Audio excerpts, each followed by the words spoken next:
Finally RCB రెండో ట్రోఫీని అయితే గెలుచుకుంది. విరాట్ కోహ్లీ అద్భుతమైన ఇన్నింగ్స్ ఆడడంతో ఆర్సీబీ అయితే ఛాంపియన్ గా నిలిచింది. ఆర్సీబీ వర్సెస్ జీటీ ఫైనల్లో జరిగిన టాప్ 5 మూమెంట్స్ గురించి ఈ రోజు వీడియోలో డిస్కషన్ చేద్దాం. నెంబర్ 1, ఫస్ట్ బ్యాటింగ్ కి వచ్చిన జీటీకి భారీ షాక్ తగిలింది. జోస్ హెజల్వుడ్ తన తొలి ఓవర్లోనే కెప్టెన్ శుభ్మన్ గిల్ ని అవుట్ చేశాడు. ఆ తర్వాత ఓవర్లో భువనేశ్వర్ కుమార్, సాయి సుదర్శన్ వికెట్ తీశాడు. దాని తర్వాత కృణాల్ పాండ్యా, జోస్ బట్లర్ వికెట్లను తీసి పెవిలియన్ వైపు అయితే పంపించారు. దీంతో జీటీ 73 పరుగులకే 4 కీలక ఇంపార్టెంట్ వికెట్స్ కోల్పోయింది.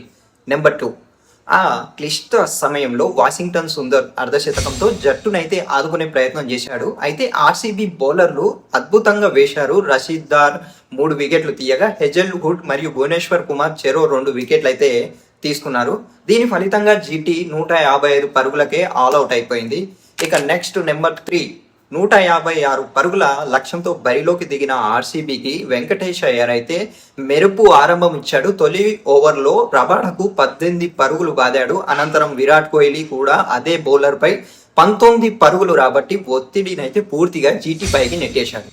నెంబర్ 4, వెంకటేష్ అయ్యర్ ఈ మ్యాచ్లో 32 పరుగులు చేశాడు. మరోవైపు విరాట్ కోహ్లీ కేవలం 26 బాళ్లలోనే హాఫ్ సెంచరీ పూర్తి చేసి తన వేగవంతమైన 50లో ఒకటినైతే నమోదు చేసుకున్నాడు. చివర్లో టిమ్ డేవిడ్ 24 పరుగులతో జట్టుకైతే మంచి సహకారం అందించాడు.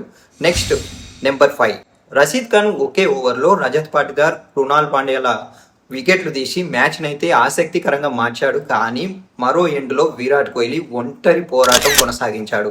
178 స్ట్రైక్ రేటుతో 9 4లు 3 సిక్సర్లు బాదుతూ 75 పరుగుల అద్భుత ఇన్నింగ్స్ ఆడాడు.